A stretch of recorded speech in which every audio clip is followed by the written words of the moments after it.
Thanks for joining us. This is the Minnesota Forecaster. We have a special guest tonight to talk about the upcoming potential storm on Monday. His name is Tom Novak.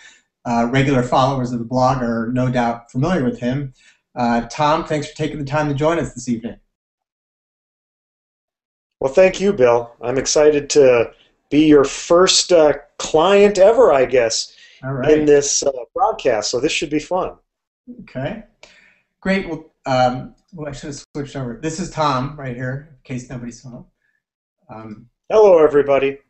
It's late. It's 10 o'clock p.m., so all right. Well, Tom, I'm just going to ask you a question about the weather, and then you can try, shooting to different maps. So tell us what you sure. see. Tell us what you see currently. Your assessment for Monday storm possibilities for the state of Minnesota. Well, it looks really interesting for Monday. And remember, Bill, we're talking about late Sunday, too. This storm system's likely going to move in probably a little bit after 6 p.m. on Sunday, at least if you were to believe model data right now, and then really hit hard Monday night or Sunday night into Monday. And what we're going to do now is we're going to just show you a quick uh, screen share. And within the screen share, you're looking now at the GFS model data. It's a computer model that many of us rely on here in the weather business.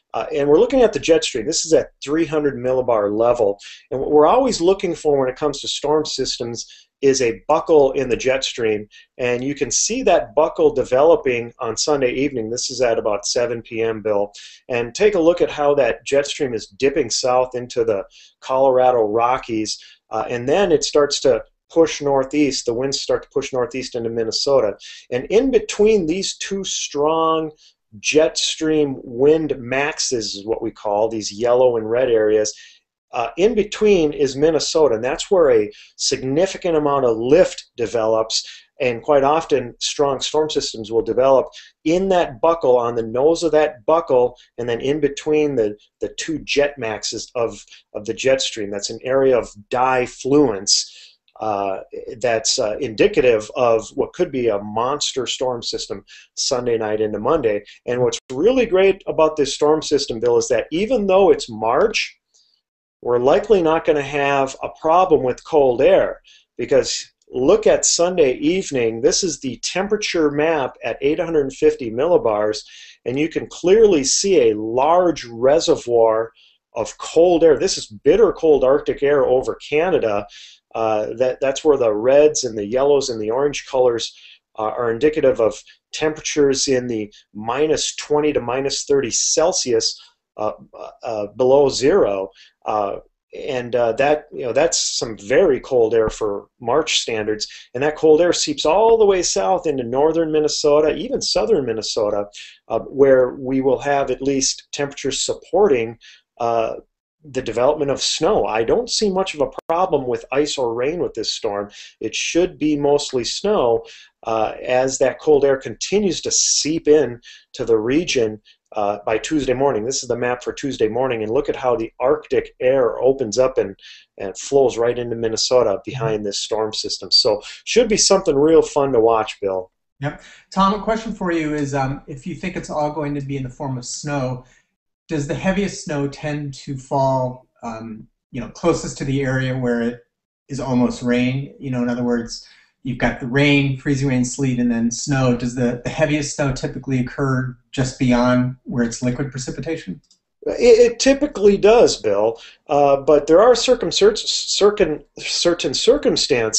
and I think this next storm coming up is going to be one of them, where there's going to be a large swath of snow. It's going to be a wide band of heavy snow, and the reason being is that the forcing in the atmosphere is going to be pretty strong, and the moisture is going to be lifted over this cold dome of air, but it's going to be lifted 50, 100, maybe even 150 miles further north of where that rain snow line would be located. So this should be an expansive, large snowstorm for much of the upper Midwest, including the Twin Cities.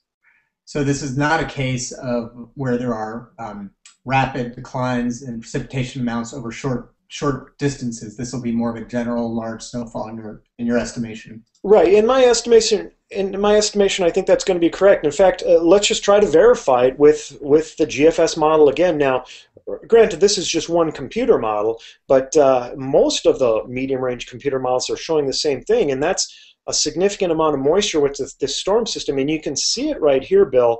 Here's Sunday evening, and take a look at where that low-pressure system is located. In fact, we're going to zoom in here, Bill. Give me just a moment. We're going to zoom in to the upper Midwest, and you can now see a little bit better where exactly that low-pressure system is located. It's right over central South Dakota. Mm-hmm. And with that being said, Bill, look at the large area of precipitation, and that's depicted by the blues and the greens on your map right now. But that's a large area of precipitation developing over the Dakotas on Sunday evening. And watch what happens as this storm system moves east. It actually intensifies. The precipitation becomes stronger and even more expansive as it heads into Minnesota on Monday morning. And once again, the temperature profiles in our atmosphere are supportive of almost, if not all, snow with this system. I'm seeing, at least with the GFS model, quantitative precipitation forecasts of well over an inch of liquid precip, which if you fluff that up in snow terms, that would be 10, 15 inches of snow over much of the upper Midwest. And once again, it's not going to be in a small area. You can even see on this weather map right here, that snow is going to extend from southern Ontario all the way south to Milwaukee and Chicago. You know, that's got to be a good 400 or 500 mile wide area of snow. And that's the GFS you were saying. That's the GFS. But once again, all the computer models, this is one thing great about this storm system, Bill, all of these computer models tend to agree that something big is on the horizon for Sunday night into Monday. It's what we call having a consensus. It's not often that we have a consensus with model data this far out, but this consensus was even 2-3 days ago. So all the models were figuring a snowstorm for much of the upper Midwest, even back on Tuesday and Wednesday when we were first starting to track this storm system. Well, maybe this is the week of consensuses after you saw what happened in Rome and things came to an early consensus. So maybe it's the same thing with the weather. Yeah, well, there are some weird things going on, I can tell you that. If you remember back to March of last year here in the upper Midwest, Twin Cities, we had temperatures, record highs. I believe temperatures were in the 70s. In fact, if I remember correctly, maybe even had an 80 in southern Minnesota. Yeah, March 17, 80 in Minneapolis. Yeah, crazy, right? Well, so far this March, I think we've had, what, 140-degree day, and I think that was today, correct, Bill? Yep, so we're going to find that when all is said and done at the end of March here, this may be one of the snowiest marches ever on record, not just for the Twin Cities, but I think for much of the upper Midwest, and it may be one of the coldest marches on record. And that's in sharp contrast to what we've been experiencing over the last 3 to 5 years, maybe even 10 years, because you know how warm it's been during the winters, especially in the last 10 years. Yeah. Well, Tom, we know you have another scheduled appointment, and so we'll let you go. Maybe we'll check back with you maybe tomorrow, get a check-in on what you think the latest is going on with the storm, and we appreciate the time. Fantastic, Bill. I appreciate the invite. I'm looking forward to tomorrow. I'm looking forward to Sunday and Monday, too. All right. All right. Take care. Yep.